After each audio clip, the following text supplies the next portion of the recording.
আসসালামু আলাইকুম। আমরা যারা তাফসির করি, ওয়াজ নসিহত করে বেড়াই, তারা অনেকেই হয়তো একটা জিনিস জানে না, এবং আমার অভিজ্ঞতার আলোকেও দেখেছি দেশ বিদেশে, যে আমরা যে তাফসির করি, আল কোরআনের তাফসির করি। কোরআন কি, হোয়াট ইজ কোরআন, আর what do you know about Quran, Quran সম্পর্কে তুমি কি জানো? এই যে একটা প্রশ্ন, এই কোরআন তাফসির করতে হলে কি জ্ঞান অর্জন করতে হয়? কমপক্ষে একটা মানুষ কোরআন তাফসির করতে পারবে 8টি জ্ঞান যদি তার মধ্যে পরিপূর্ণ থাকে, অর্থাৎ 1 থেকে 8 নম্বর জ্ঞান পর্যন্ত যদি তার মধ্যে পরিপূর্ণ থাকে, তাহলে একটা লোক কোরআন তাফসির করতে পারে।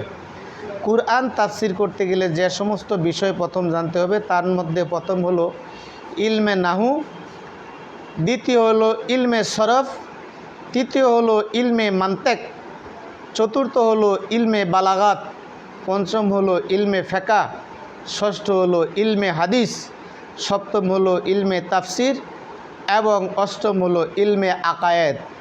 এই 8টি বিষয় যে জানবে, এই 8টি বিষয় যে অবগত থাকবে, বা এই 8টি বিষয়ে যার জ্ঞান পরিপূর্ণ থাকবে, সেই লোকটি আল কোরআনের তাফসির করতে পারবে। সকলকে ধন্যবাদ।